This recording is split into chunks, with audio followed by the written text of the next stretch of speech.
I want to welcome you back to another episode of what I branded pivotal, since these interview style segments tackle impactful CPG industry topics and lessons from the business leaders that live it every day. As we close out another year, it seems only right that I would focus this latest episode on both recapping some sports and active nutrition trends or themes from the last year, but also look forward to kind of predicting what trends or themes are getting hotter, or maybe others that might be cooling off. Instead of just sharing my collection of categorical insights, I brought on my good friend and Senior Market Insights Analyst at Spins, Scott Dicker, to help me kind of make this content even more valuable. Though Scott covers a ton of different product categories for the data insights company Spins, the sports and active nutrition space is a personal favorite of his because of the speed of innovation and shifts in consumer behavior. In our conversation, we chatted about which sales channels are winning the categorical incrementality, how energy everything took off, why hydration is for everyone now, the creatine evolution, why precision fermentation is going to have a massive year, and how flavor partnerships might be hitting resistance.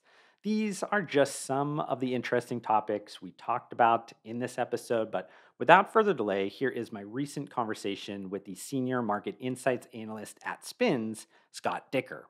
So I know you cover a lot of different categories for spins but honestly, I think we've probably crossed paths with each other at almost every be it trade show or conference that like I attend or speak at annually. And I know you're not Superman, or at least I don't think. I mean, you do have those like Clark Kent glasses on, so maybe you are. Maybe I'm misjudging this, but what makes you like so? I guess like passionate or like attracted to the sports and active nutrition category? Oh, thanks, Josh. And to answer that first question, certainly not Superman. Uh, but my background's in sports nutrition. So this is one, you mentioned, we speak all over the country on pretty much every topics, focusing on health and wellness and data and retail trends in general. And I do a fair share of those myself. But what I really am passionate about is this active and sports nutrition. My background, I studied nutritional science, nutritional chemistry at school. I worked as a sports nutritionist for a while. Had a few, entrepreneurial adventures in the field as well. So sports nutrition's really always been my passion, and so it's great to get to talk about functional food and beverages, things that help performance. And as I'm sure we'll get into, it's not just physical gym performance anymore. It's not just sport performance. We're looking at People are looking and interested in this huge change in value set, where the performance is mental as much as physical. One of the things we'll get into, I'm sure, is this one of the biggest growth drivers is gaming, which is something that I certainly never considered sports um, growing up, but it's taken a huge toll. And with that, and adjacently, there's also performance at work. So people are looking for things that are brain boosting, and then all these adjacent categories. It's really interesting to see how they fit in, things like mood support, stress relief, sleep support, things that used to be really siloed as different health focuses. We're now seeing them kind of folded into all these different performance related. And I said this, I think at supply side, that I wasn't going to call it sports nutrition anymore. It's active lifestyle nutrition. And that's really true. And the brands that are coming up are really being innovative. There's still so much room. So it's really exciting. Yeah, I think a few years ago I told myself I wasn't going to use sports nutrition either, but I always go back to it for whatever reason. But we could try to limit the use of sports nutrition, the I word. slip up on it all the time too, but if you think about it, it really just doesn't make sense anymore. And if you look at, all the brands that are selling, how their marketing has changed, how they position their products. I know you and I are often nostalgic about some of those legacy brands and, even a lot of their hardcore bodybuilding marketing on it. And it's just not the case anymore. They know that the expanding audience is, older generations, not just, young males. Women are entering the conversation as well. So that marketing on these products and the positioning has shifted, and much all for the better, in my opinion. So I'm going to pull this back a little bit, just so people understand. Scott and I are going to do, I don't know, I'm calling it like a State of the Union, and really, this is just because it's kind of at the end of the annual type of cycle. But we're going to cover a number of different, I guess, themes, insights that we've seen over the last year. Also, kind of look at the next year if there's things changing. Arguably, a lot of these things are going to be continuations, or sometimes maybe strengthening or weakening a little bit. But we'll kind of cover maybe a few of those things in 2023 as well. But I'm going to be the polite host and let you kind of kick off first with a theme that you kind of want to talk about. Yeah, so the first theme that I think is just really worth noting is how wide active nutrition products has spread. So it continues to be the fastest growing supplement category. It will end this year, I believe, cross-channel. So when I say cross-channel, I'm talking about the natural channel plus the conventional channel. It'll be up just under 40% year over year. And we're not even seeing a lot of that due to increased prices, which a lot of other categories, all the growth is just from price increase. And so kind of the widespread, growth of this category just shows, and we're seeing over and over again, and I mentioned it a bit in the intro, this expansion of the audience to, from bodybuilders to pro athletes to weekend warriors to now, everyone puts a scoop of protein in their morning smoothie, regardless of how active they are. We're seeing pre-workouts taken off, hydration products. People are finding it so impactful. And then, just to get into a conversation, a discussion, I know you and I have talked about, one of the biggest trends we've seen over the past couple of years that's really coming to a head is this rise in traditional sports brands moving their way from traditional supplement formats like pills and powders over to the ready to drink space. And they're doing so in such a disruptive way that's not just in these specialty stores, but they're really hitting all the mass market ways. And so they're doing that with a lot of innovation. And so that's one of the biggest trends I've seen is this new energy drink space, where it's really competing with what used to be, a pre-workout slash, very sports-centric energy drink space. And so that competition is huge. Yeah, I think a lot to unpack there. I think one of the first things you said about just where these products are getting sold, and it's not just in the traditional areas of retail, if that is specialty, which I know you guys do also kind of cover at Spins, e-commerce. But I think it's a little bit of like, if we're talking incrementality of the category, a lot of that is going towards some of these like large retail channels and large retail partners, being somebody like Walmart, or if it's Kroger or something like that, where consumers, because I think they're being much more broader in their intents, and the shoppers are arguably more mainstream, and where they shop is at mass retailers and at grocery stores, and they are searching those sections, and the merchandising has become much more the breadth of it and the depth of it has been elevated extensively over these last couple of years, that people are shopping for, if it's performance kind of protein powders at grocery stores, or is it at Costco or whatever. And that's not to say that GNC and a vitamin shop aren't still doing quite well in these in this last year, and Amazon as well. I mean, I think that's still the the 800-pound gorilla type of situation. I think it's somewhere around what 10-11 billion dollars estimated in the sense of their sales level, and even a few percentage point growth year over year is great for some of these Sure. categories that we're talking about. But I think that's kind of an interesting thing, where like the stickiness of the COVID era, everybody's shopping online, that now it seems like it's unraveling a tiny bit, where you're having people shop for these products in the more mainstream large sales channels. And a lot of that, has to do in a perfect storm with what you were kind of mentioning with, hydration product. I mean, that Yep. to me, like moving it away from like sports drinks and into hydration is like this effect. And then similar what you're talking about with some of this like energy moving to powders are still doing extremely well, but also into these ready to drink kind of It shows areas. I like all people of this need stuff energy is a just lot like more, huh? going. Yeah.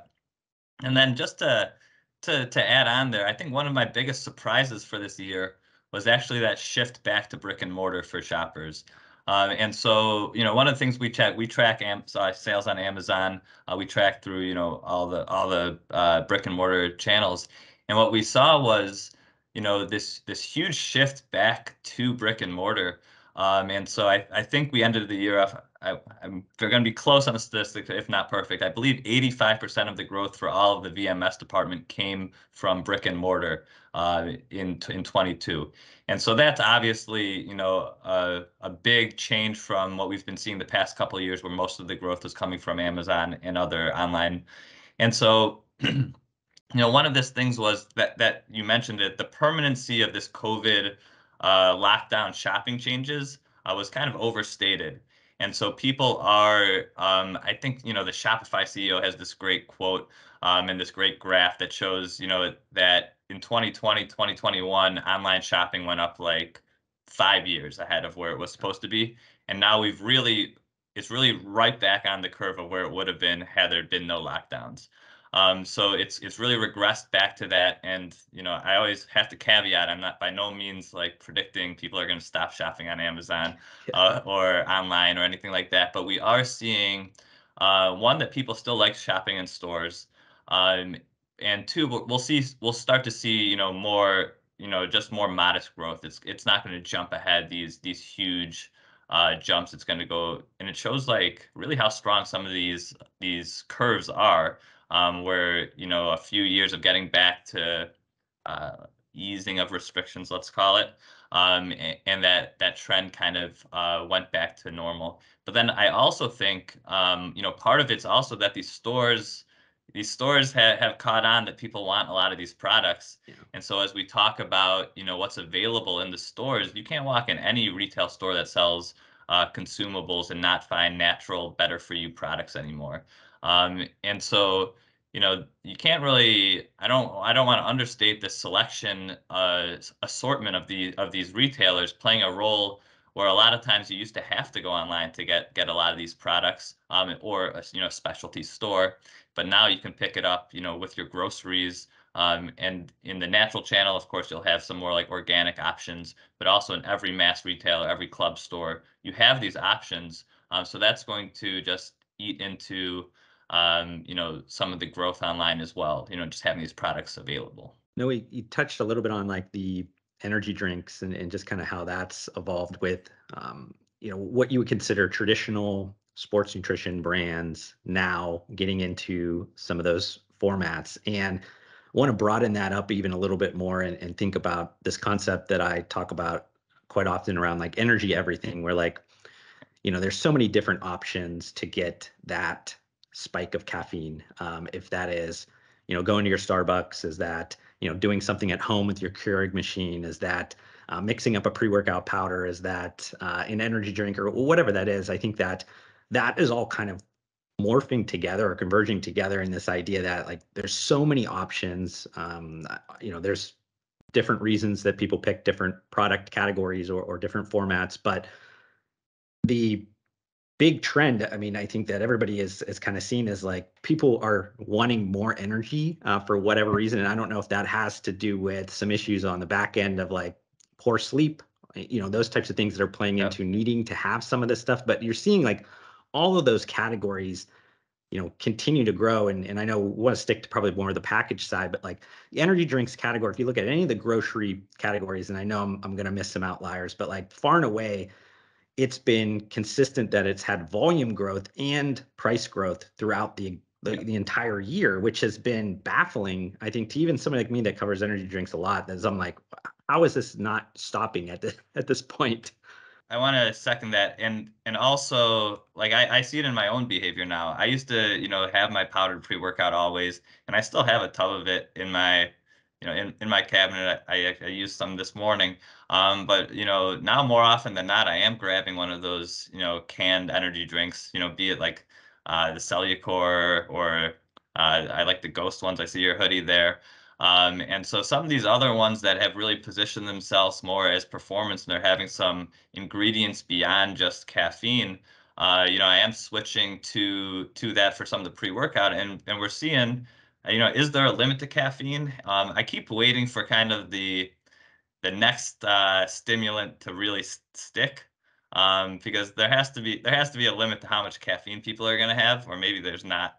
But I keep wondering, a lot of products that do well, they pair caffeine with these other nootropics or other herbal stimulants and things like that. But we haven't seen one really take off. There's been some that have found niche success in like a certain pre-workout here or there. But it's going to be interesting to see if any of those can really, uh, take some of that edge off, so people aren't just caffeinating from wake up to go to sleep. And maybe they pair it with some nootropics to get that brain boosting. I know a lot of those drinks that we just talked about are doing that. But maybe it's a different stimulant that's gonna kind of come find hold. I know there have been a lot of introductions recently, but none of them have really, and again, due to cost, but none of them have really found as much footing. Are there any that stick out to you?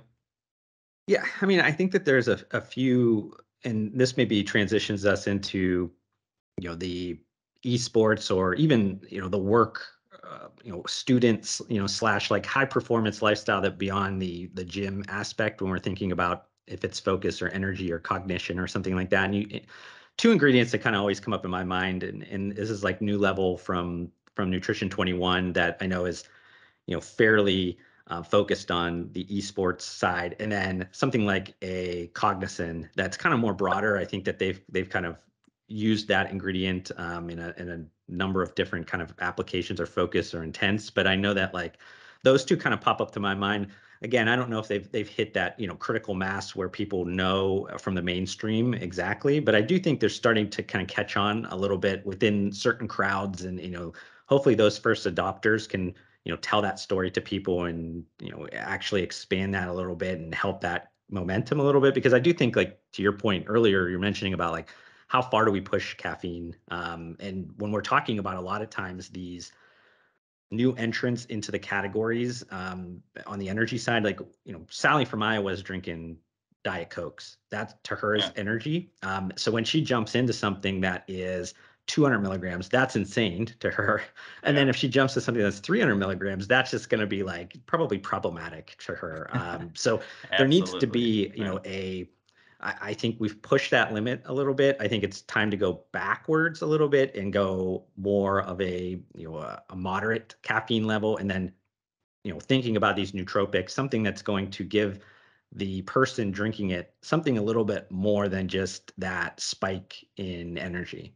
Yeah, they want some other feeling, but on the flip side, this huge burst in energy, everything has led to another big trend that we saw this year in the rise of non-energy functional beverages. So these are drinks that people are having to calm down, to help with sleep, for stress and mood support. And so, we see that younger generations, they're not drinking as much alcohol. They still kind of like that nightcap and that drink of feeling special. And so we're seeing, a big bump in functional beverages that are for stress relief. We saw that it peaked for a little bit with CBD. CBD obviously has fallen on some decline the past couple of years, but we are seeing it in some functional waters, show some pockets of growth as well. But also ashwagandha has been, a huge ingredient. Other things like magnesium and L-theanine, which I love when theanine is added to, energy drinks too. It Yeah. usually really takes off any crash as well. But we're seeing a lot of these drinks. People want that specialty feel. It goes hand in hand with the rise of non-alcoholic beer, as well. So a lot of these trends are overlapping, led by active brands or sports brands, whatever we want to call it. But if you see how the rise in this new consumer base for this category leads to the growth in so many other categories, or if maybe leading is the wrong way to say it, but contributing and being adjacent to a lot of these other trends, it really shows just how big of a role and how much consumers are looking for this functionality in pretty much everything they consume. I know I've mentioned this to you in conversations before, and maybe I've even mentioned it in content, but I've always said that I think like sports nutrition has been the epicenter of influence or culture for the broader CPG industry, and it's always been kind of like hidden a bunch, below a bunch of layers of stuff, and people probably didn't notice it. But in these last couple of years, and arguably this year the most, is that you can really see that. You see that the broader, large CPG looking at some of these really edgy, and I say edgy not to say that they're doing anything wrong from a regulatory standpoint, but just like, the way that they're approaching innovation on product and saying, hey, there's some stuff here ingredient wise or concepts that are actually more applicable to maybe some of these other categories. Like you said, if it's non-alcoholic, maybe the nighttime, the sober curious crowd or whatever those individuals are. And you think about them kind of reframing or repositioning some of these concepts and taking and obviously kind of throwing a bunch more gasoline and the ability to understand how to market to more of the mainstream customers, and kind of taking and running with some of these things. I found it to be super fascinating, just kind of how all this has evolved, because there is so much like just intertwining and intersections of these products that are happening, that you can see that all started really from some niche category that was from performance nutrition. Yeah, I mean, we've been seeing over and over again in across the entire store this, we call it the conscious consumer. And so the number one kind of bucket of the conscious consumer is good for health. And so there's a few other things that we could dive into them if you'd like, but it's good for the planet that we're seeing boost up, good for animals, and good for people. But the major bucket there is still good for health. And so, what people used to think is, oh, I'm not an athlete, I don't need to eat like that. Now a lot of people are realizing, I do want to, perform my best, whatever performance means to that individual. And everything is a conscious decision what they're consuming. And that's not to say that there's no room for things like indulgences, or conventional products, but those are more than ever still being consciously chosen for that indulgence. They're saying, I want to treat myself to this. Oh, I have that nostalgic feeling for this. And it's not as much mindless eating, as there was in the past.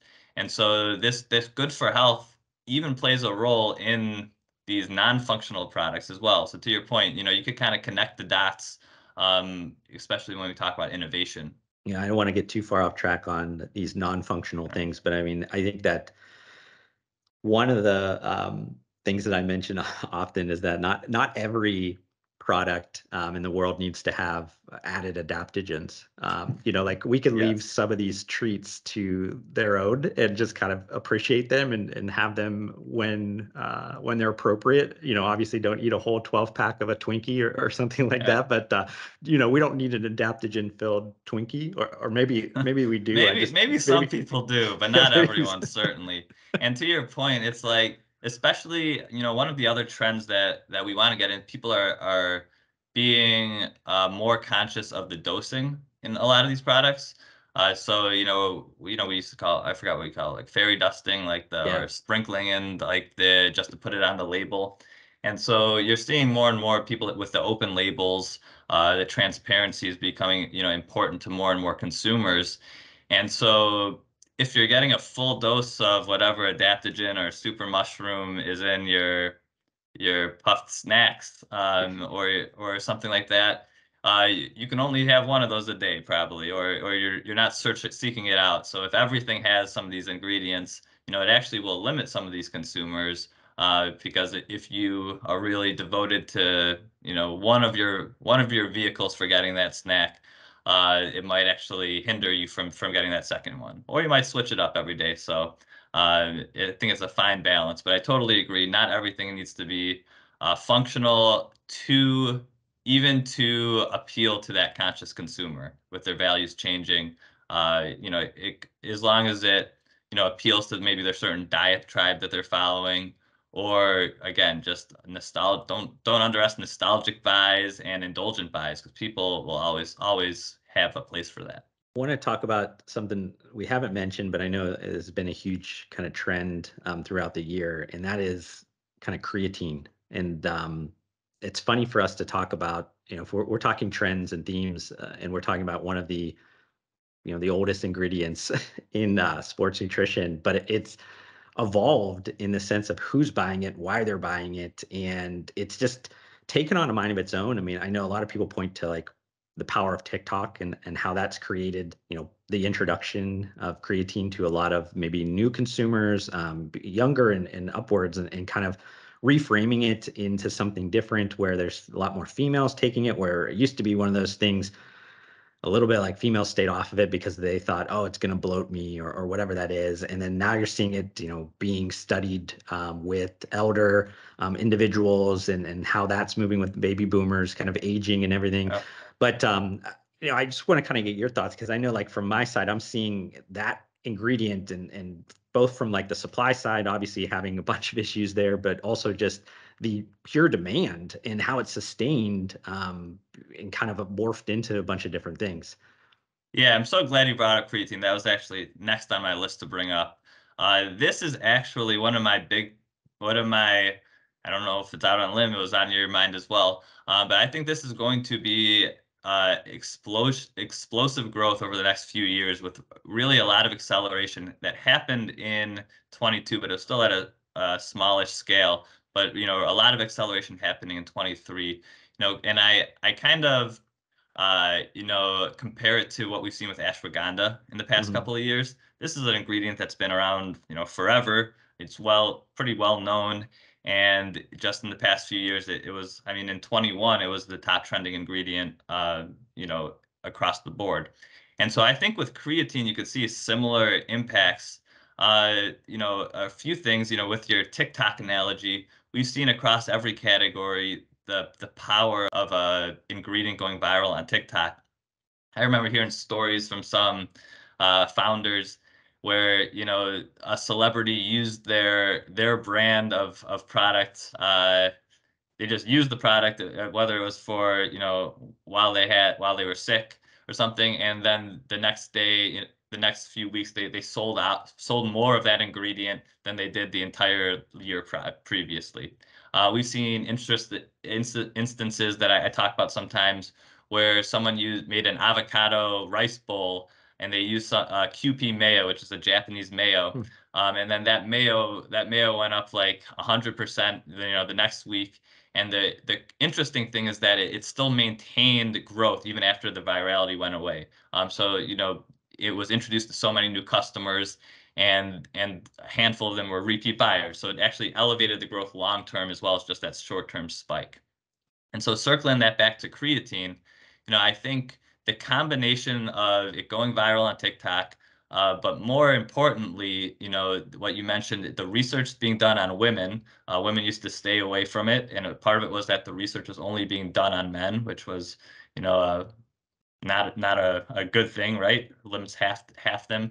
That perception that creatine would make you huge, which I always kind of laughed at, because if that was the case, I always say that with creatine or with protein, women used to be afraid of it. They thought it would make them bulky. If that were true, every guy would look the same.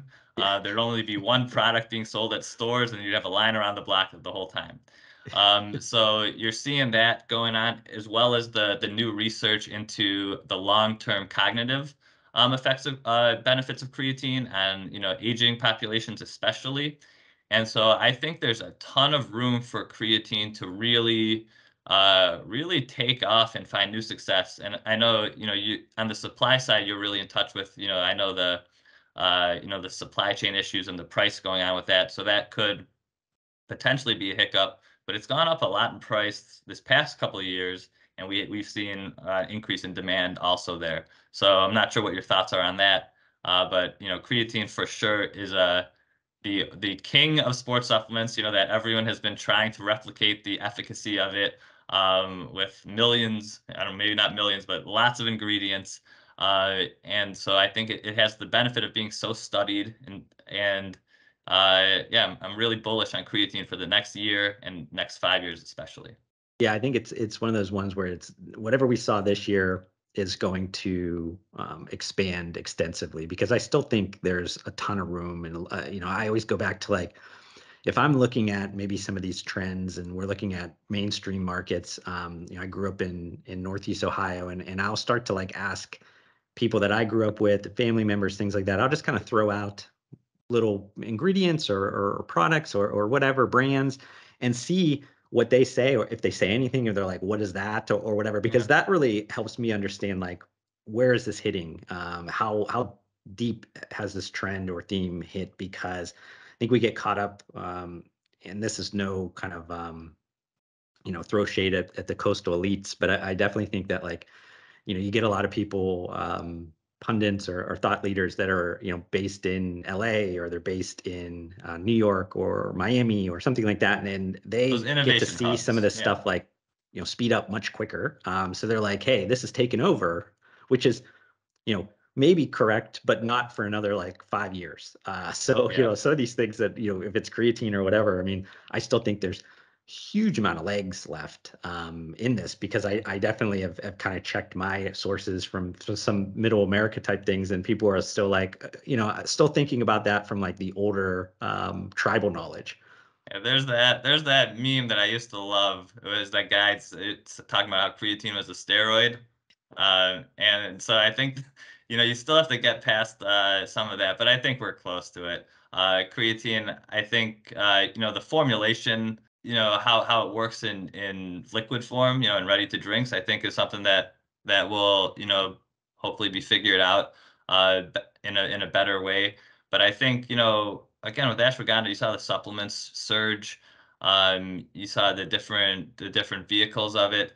And so creatine, there's certainly, and probably even beyond monohydrate, which, I think there's opportunity in this growth for other forms of creatine to really stake out a claim as a premium product. Creatine monohydrate, quite frankly, it's still what I use. Yeah. But I think there's opportunities for a lot of these different types of creatine as well as monohydrate to really expand to new audience through education, or just to get more virality on TikTok. Yeah. It's like the Dr. Oz effect on steroids. Like, I It feel is like that's what exactly the this. Dr. Oz effect. Yeah. Before we kind of transition into maybe some things that we think, could be, accelerated or decelerating in 2023. Is there anything else on your list that you want to talk about 2022?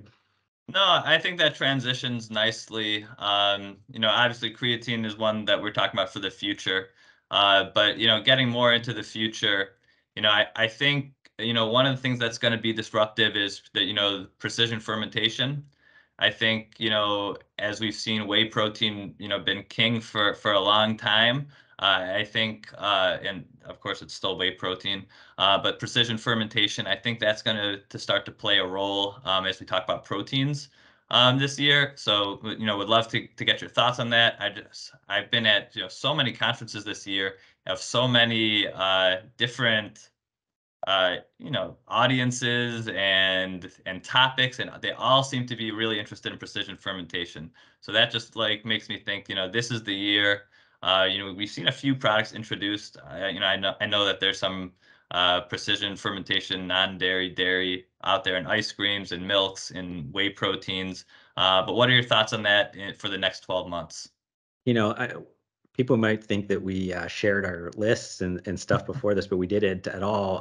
And honestly, that was number one on my list of kind of things to talk about in 2023, was the idea of just, precision fermentation, both in its, like refining its unique selling proposition, to the public. I think that there's, things from a business case that makes a ton of sense long term with these, because one, it really provides a lot of opportunity to, super target certain things, or also create a scale, at a price, that would not necessarily be as influenced by some of the commodity markets, Yep. and things of that nature long term, for as a, as a business case. But I think that, in the short term, consumers don't necessarily care about a lot of that stuff. They care about maybe the sustainability element. And I know Yeah. that you said that's kind of one of the cases that, people are thinking about the planet, and also thinking about, if it's animal rights or animal feelings, or,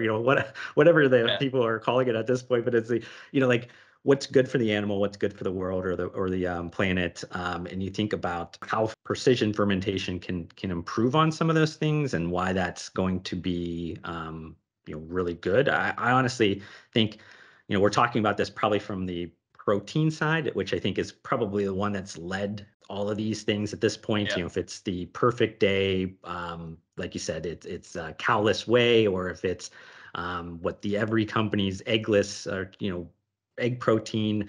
But you also have even like the emergence of like these sweet proteins that you're pulling like exotic fruits, and pulling like a sweetener from it, but actually it's a protein, so your body would absorb it differently. Or you can pull honey that doesn't come from bees, because of a lot of what we're doing to the environments of honeybees and things Yeah. like. So there's so many opportunities for this technology, which is a very old, obviously, technology, but it put in a different way and framed in a different way, and looking at a different, kind of usage for it.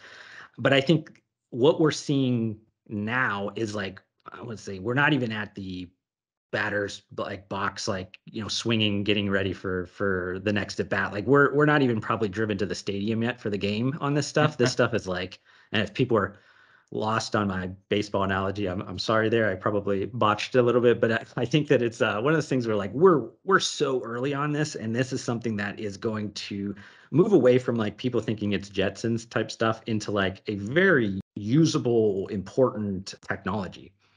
Yeah, and just to build off that, it's one of the things where I think, the first thing people think of is they're a little weirded out, right, when they hear it, and they also associate it also with the cultured meat, which is, I guess, similar but not, right. Yeah. But I honestly, like, for this year, for the introductions, I think one of the things that it has going for it is that consumers don't know about it.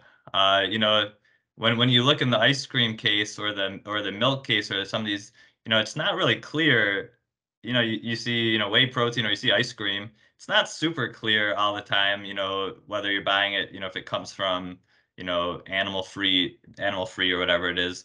And so I think that's a way to, get people introduced to it. They're already consuming products, and then kind of build on the education as well. I'm usually never for a lack of transparency, and I'm not saying that these brands are not being transparent, but to consumers who aren't uh, really staying up to date on the latest in food technologies, it's not very clear that this is anything different from the products that they're already consuming. And I think at the beginning of this wave, which I do think that this is going to be a wave unless something comes out that's really out of left field.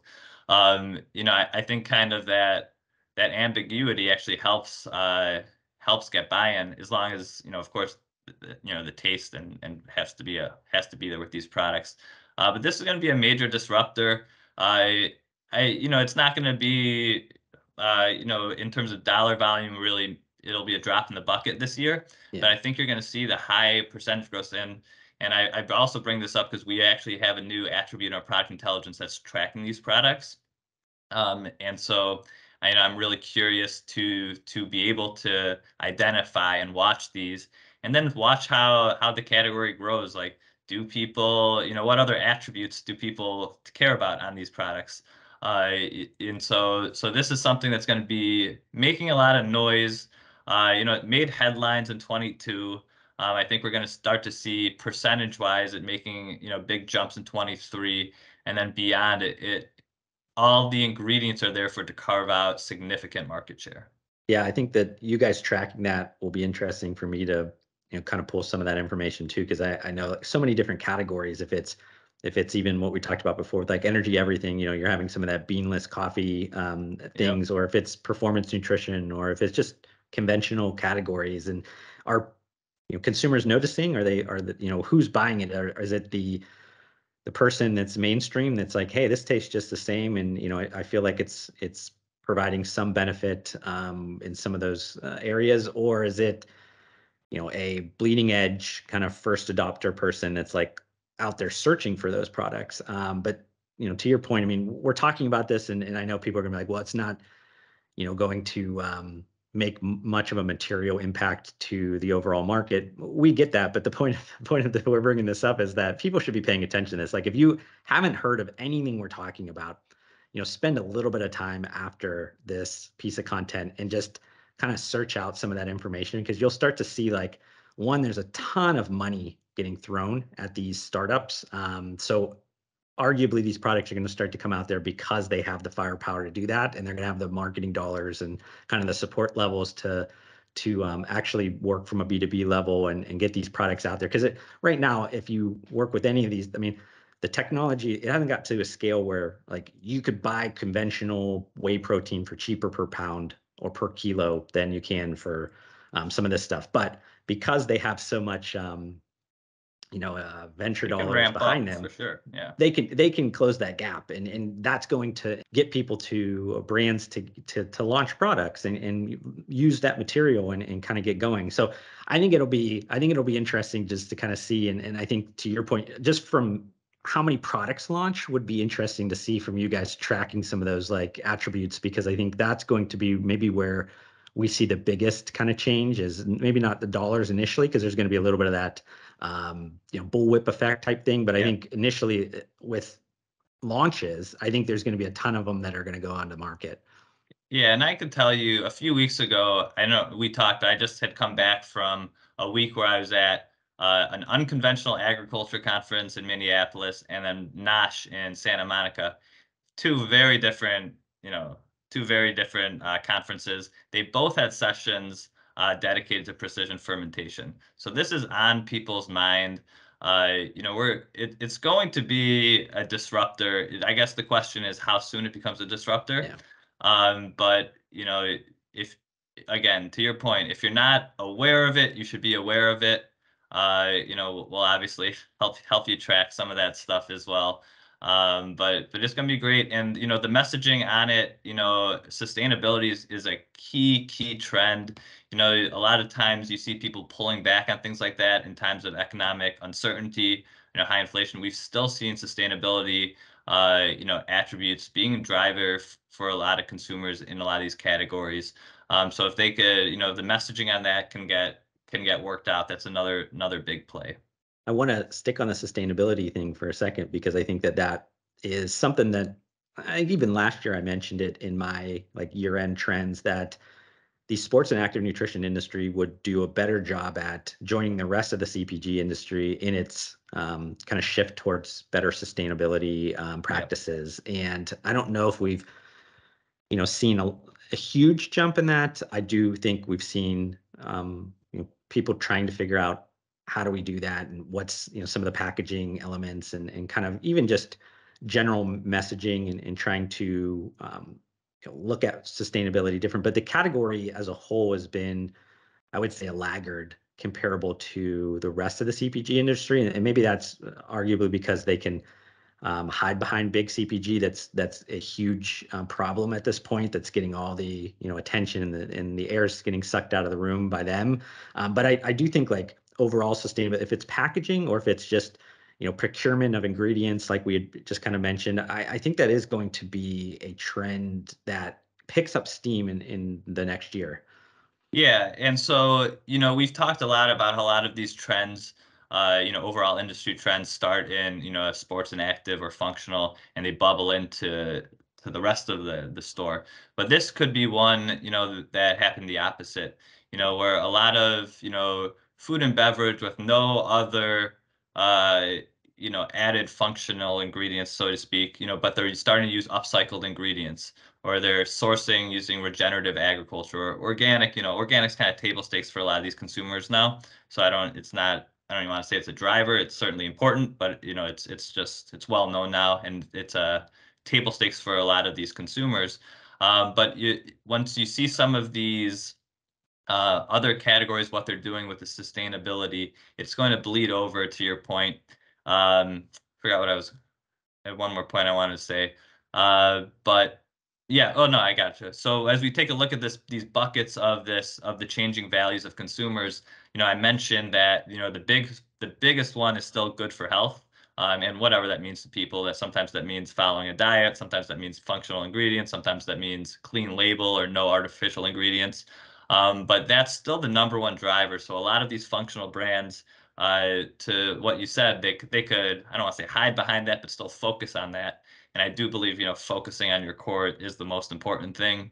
But it's going to become more and more important. And once, some major competitors start, bubbling up with a lot of these sustainability attributes in the categories, it's going to be, a wake up call. So, it's better to get ahead of it now, as consumers continue to increasingly look for it, especially millennials who are becoming the heads of household right now, with all that purchasing power.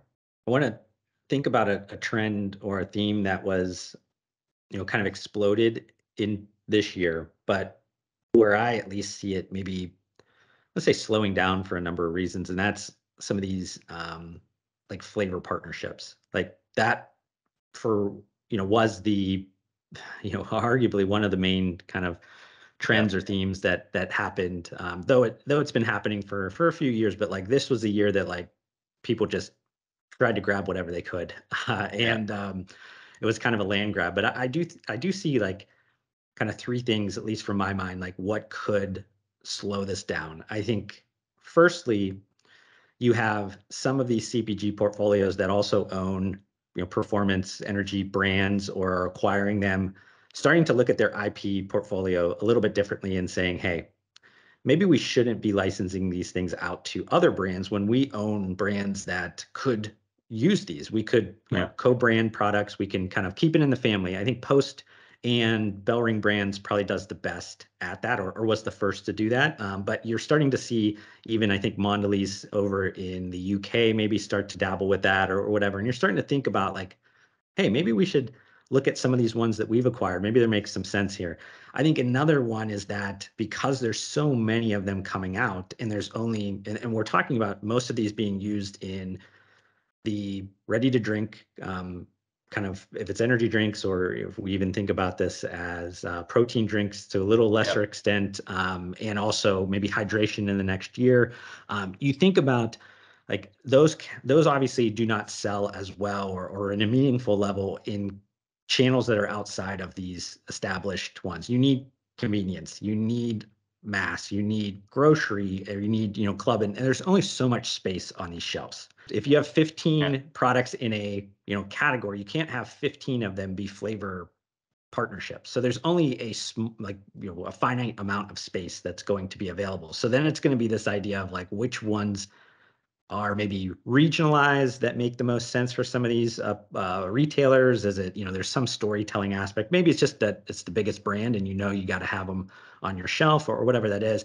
So you're seeing that as like I think as another one that like it just can't keep going that well. And I know like people say, well, the endless shelf Yeah. on Amazon, yeah, you could keep doing it. But these products that and the brands that are launching these, they have aspirations that are well above, trying to sell a couple $1,000,000 on Amazon.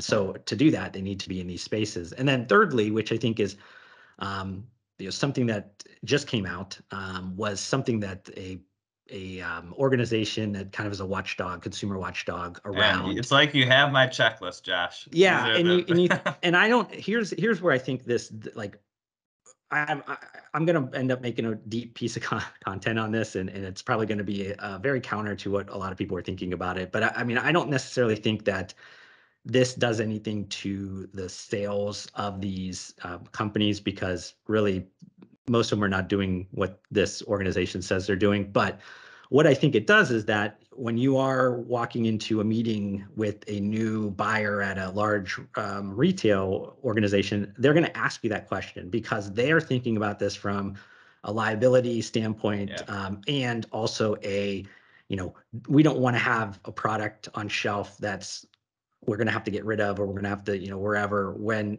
these types of kind of legacy retailers, like they're thinking about products when they bring it on shelf, they want that product to be on shelf for years, not, switching in and out like you can do Yeah. online or whatever. So that just creates like a little bit of the, like you hesitate a tiny bit, which I think all of these things together takes that trend and people, I think from a number standpoint, we're going to still see a bunch of them come out, but I do think from like an impact level, everything's going to like subside in the next year. I totally agree. And once again, it's like you had my list of things I wanted to go over because flavor, I mean, this is huge and so it gives that recognizable flavor to a lot of these brands in the new space. But I agree with you. There's got to be a limit to it.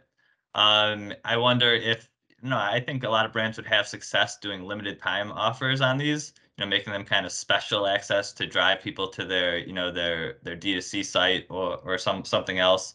But you're right. It can't all be, and I don't want to pick on any specific examples, but it can't always be, nostalgic flavor, candy, cookie, right?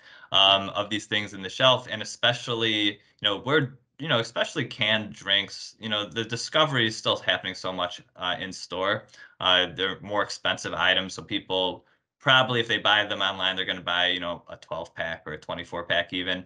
And because they're more expensive items, they probably want to discover it in the store first, a lot of times.